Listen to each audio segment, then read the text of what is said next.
ये बहुत जरूरी बात है। इसका मतलब यह है कि जो उत्सर्ग की क्रिया है, माने जिसमें सेक्स आदि जितना भी आता है उत्सर्ग होता है, ये सब हमारे उत्थान में कारणीभूत नहीं होते, इनका कोई भी असर नहीं आता। किंतु धर्म का आता है। अधर्म से की हुई बातें जो भी हैं वो गलत है। धर्म से उत्सर्गित की हुई बातें गलत नहीं है। और इसलिए ये चक्र जो है हमारी पवित्रता को देखता है। और गणेश जी जो है वो एक अनंत के बालक,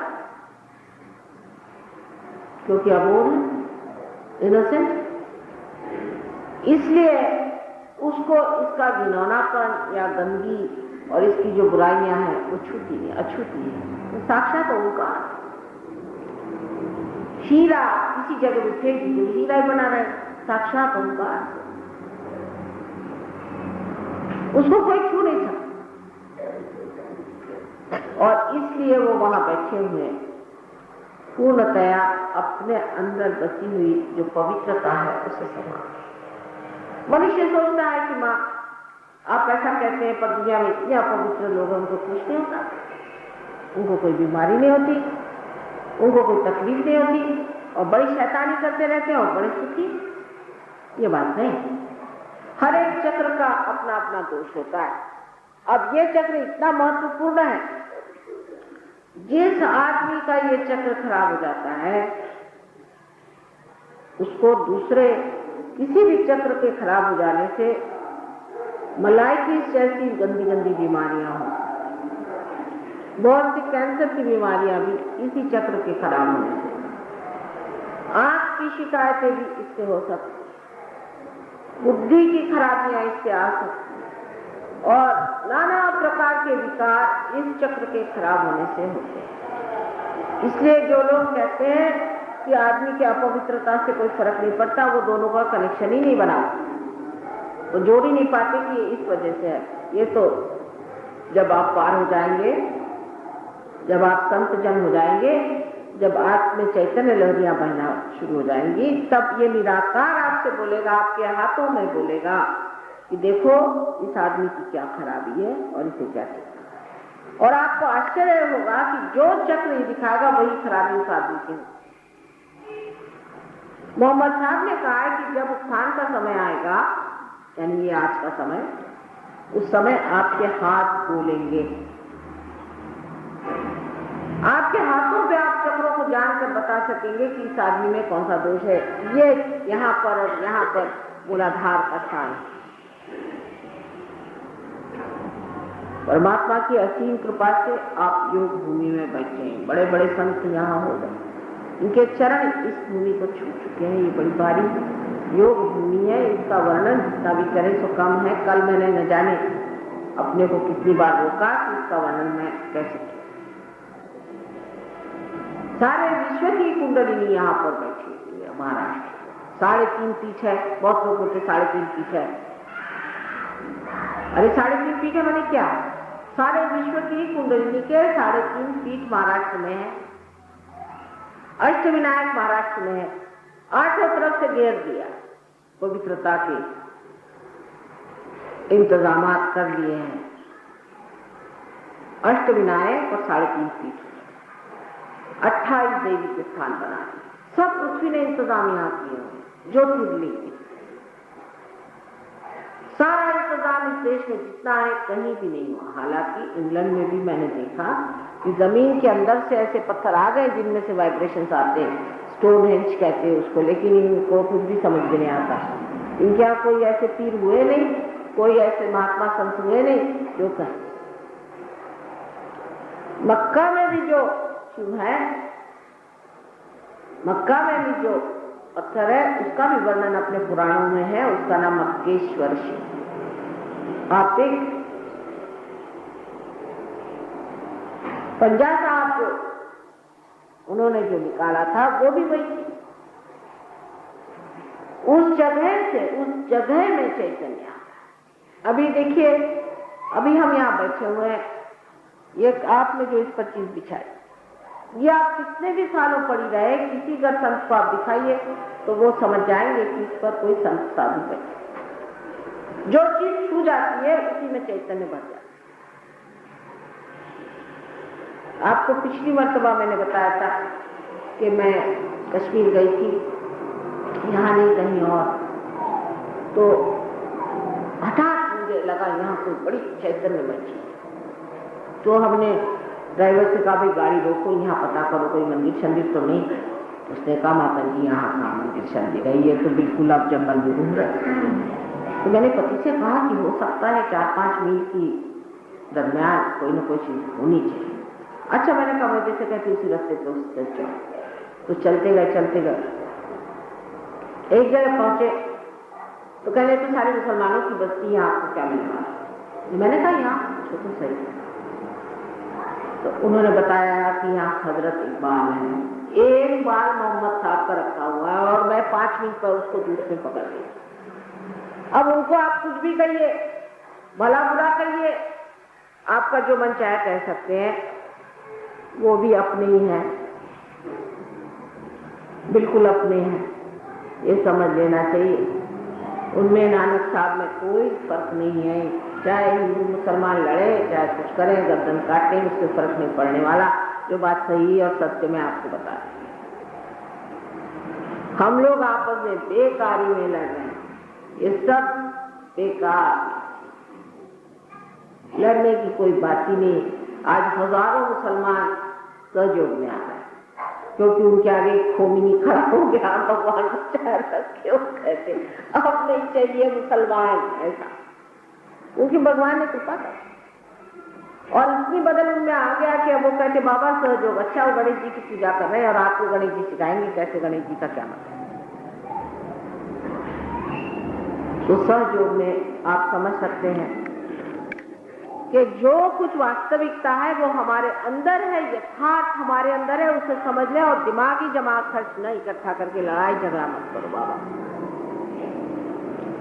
सब एक ही परमात्मा के अंग प्रत्यंग हुआ, इस विराट के आप अंग प्रत्यंग हो। और मोहम्मद साहब ने भी बता दिया, कान में जब उंगली डाल करके वो कहते हैं अल्लाह अकबर, ये तो मंत्र सहयोग में हम भी कहते हैं क्योंकि ये उंगलियां जो है शुद्धि चक्र की हैं, और कान में उंगली डालकर आप क्या कह रहे हैं अल्लाह अकबर माने क्या? अल्लाह जो है परमात्मा जो है विराट, अकबर माने विराट। अरे भाषा बदल जाने से मतलब थोड़ी बदल जाता। और इस तरह से आप समझिएगा कि जो चीजें प्रस्थापित अनेक वर्षों से हुई है, अनादि से हुई है, वो आज पूर्ण रूप से सत्य रूप से जब तक प्रकाशित नहीं होंगी तो आपके बच्चे खुद भाग खड़े होंगे और कहेंगे कि ऐसे भगवान से बचाओ, हमें नहीं चाहिए। ये सब कुछ तो भी दिमागी जमा खर्च है। आप लोग यूं ही कुछ धंधा नहीं तो दिमागी जमा खर्च है, इसको सिद्ध कर।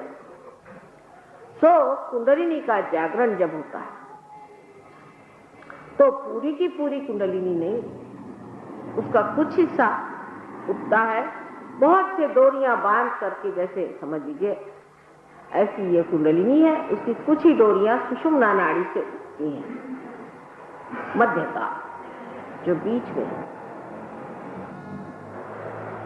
और इस नाड़ी से उठते वक्त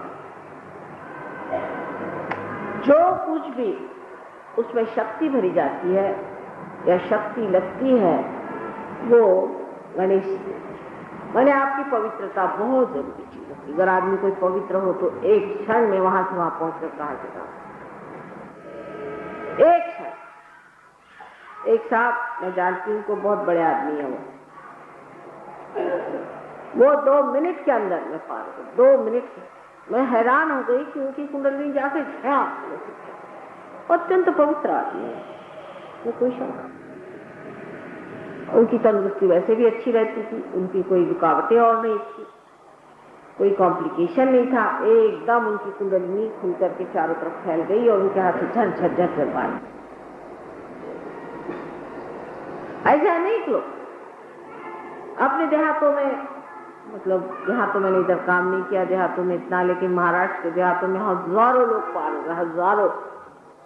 और उनके हाथ से झरझर झरझर कुंडलिनी चैतन्य लहरियां बहने लग गई और उनकी सारी गंदी आदतें अपने आप टूट गई, क्योंकि उनके अंदर बसा हुआ जो धर्म वो जागरूक हो गया।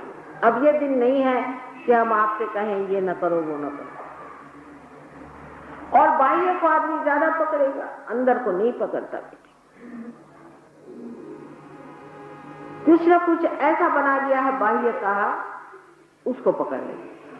हर एक धर्म में ये देखा मैंने कि बाह्य की चीज पकड़ता है, अंदर की जिस चीज है उसको नहीं पकड़ता।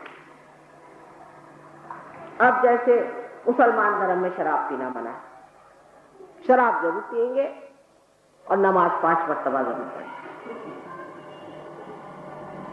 बहुत से धर्मों में एकदम शराब पीना मना है, और सही बात, इस वजह से मना किया गया था कि ये चीज चेतना के विरोध में जाती।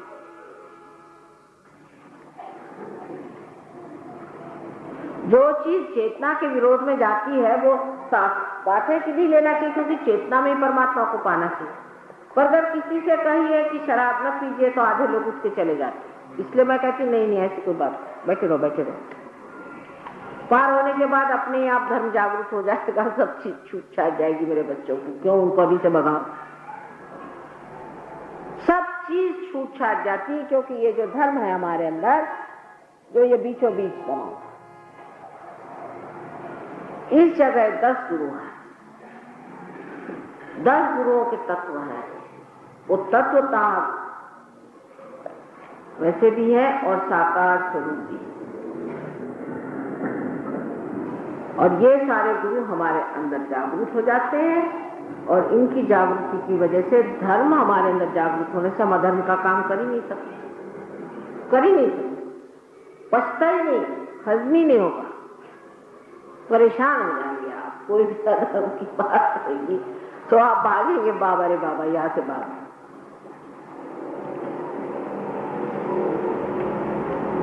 और ये चीज अपने आप घटित हो जाती, थोड़ी सी जरा सी मेहनत करनी पड़ती है अपने को जमाने की, लेकिन अपने आप घटित हो जाने से मनुष्य का धर्म जागरूक हो जाता है। किसी को कहना नहीं पड़ता कि बेटे तू ये नहीं कर, क्योंकि ये कहने में आजकल के जमाने में कोई सुनने भी नहीं वाला, और एक आफत खड़ी हो जाए।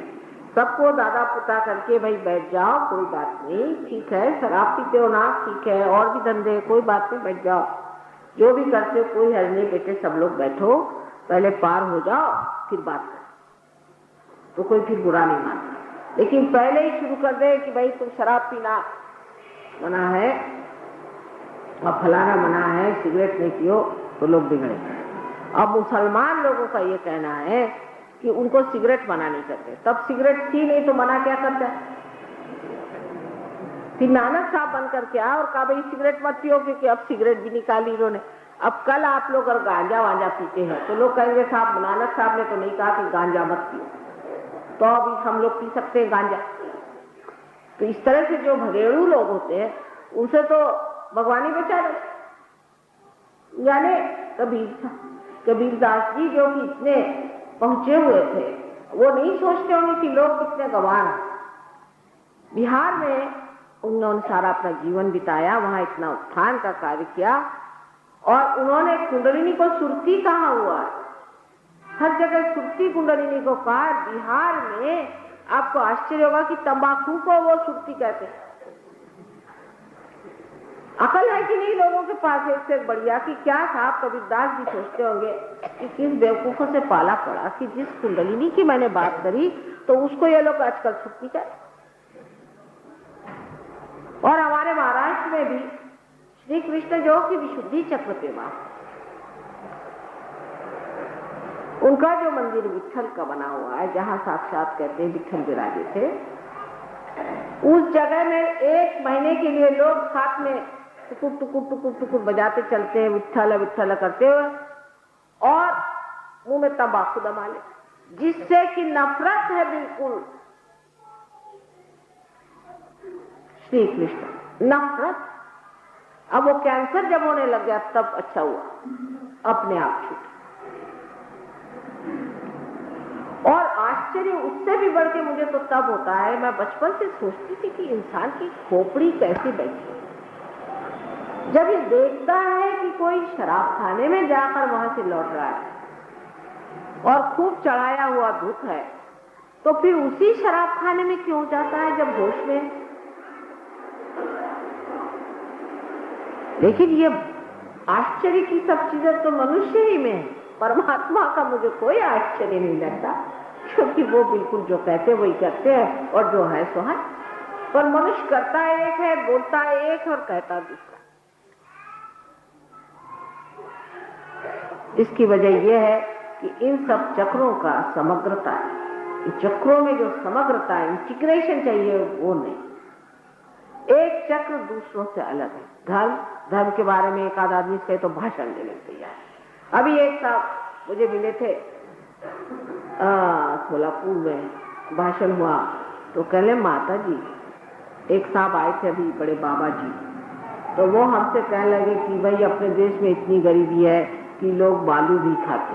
मैंने कहा ऐसा तो मैंने कहीं देखा नहीं कि बालू वालू खाते होंगे, और ये है और वो है, और तुम अमीर लोग कुछ पैसा नहीं देते हो, हमको कुछ पैसा दो तो हम इनका भला करें। उन्होंने अपना हिसाब बनाया और कहले जाते वक्त तो इम्पोर्टेड गाड़ी में गए, कुछ समझ में नहीं आया। तो मैंने कहा यही तो खासियत है कि तुम लोग पैसा भी ऐसे आदमी को दोगे जो ऐसे किससे सुनाएगा तुम्हारे सामने क्या हाँ, जैसे कि बड़े परमात्मा बने बैठे, और उसको कुछ है परवाह, वो तो आपके रुपए बनाने पे आ रहा है। अरे जब इस देश में ऐसे ऐसे महादुष्ट है, एक साहब ने तो 6000 कोट रुपया कमाया हुआ है, 6000 कोटी ये धंधे का। तो हम लोग इसको किसने दिया? बेवकूफ लोग होंगे तभी तो ना, लेकिन इतने बेवकूफ एक साथ पैदा हो जाए तो बड़ी मुश्किल हो जाएगी। 2-4 हो तो ठीक हो। और इसी प्रकार के लोग लोगों को भाते हैं। जब तक आपके अंदर सहयोग जागृत नहीं होगा, तब तक आप कैसे जानिएगा कि कौन असल और कौन नकल, किस में असलियत है और किस में नकल। जब तक हाथ में चैतन्य लहरियां नहीं बहेंगी, तब तक आप कैसे कहेंगे कि कौन सच्चा और कौन झूठा। आपकी अपनी ही शक्ति अभी तक जागृत नहीं है, आपके अंदर अभी अपना ही दीपक नहीं है। इस अंधेरे में आप किस चीज से लड़खड़ा रहे हैं आप जानते हैं। इसलिए आत्मा का साक्षात्कार सबसे पहले होना, फिर सब बातें हों। पहले उसका साक्षात्कार ले लो, इस अंधेरे से पहले जाओ, फिर सब तुम्हें अंधेरे अपने अंदर से दिखाई देंगे, अपने अंदर की ठोकरें दिखाई देंगी, अपने अंदर की गलतियां दिखाई देंगी, और तुम्हारा आत्मा ही तुम्हारा गुरु है। वही गुरु जिसको कि अनंत काल से गुरुओं ने पाला पोसा बड़ा किया, जिसकी बात की थी, वही गुरु तुम्हारे अंदर है। वही तुमको सिखाएगा कि देखिए ये आप नहीं है, ये कुछ और चीज, इसको छोड़ दो, इसको छोड़ दो। उस आत्मा को जागृत करना चाहिए।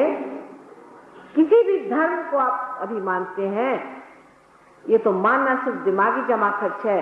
आत्मा के धर्म को फिर आप माने, वही असल धर्म। बाकी सारे धर्म एक प्रकार से झुठला गए। उसकी शुरुआत तो सच्चाई की थी। ये बड़े बड़े महान लोग संसार में आए, जैसे कि एक पेड़ पर अनेक फूल अनेक बार खिलते हैं, बाद में आप लोगों ने उनको तोड़ ताड़ करके अपना मेरा बना करके उनका सारा सत्व ही खत्म कर। इसमें उनका कोई दोष नहीं और धर्म का भी कोई दोष नहीं। ये तो आप लोगों की हरकतें हैं जिससे ये सब खराबी आती है।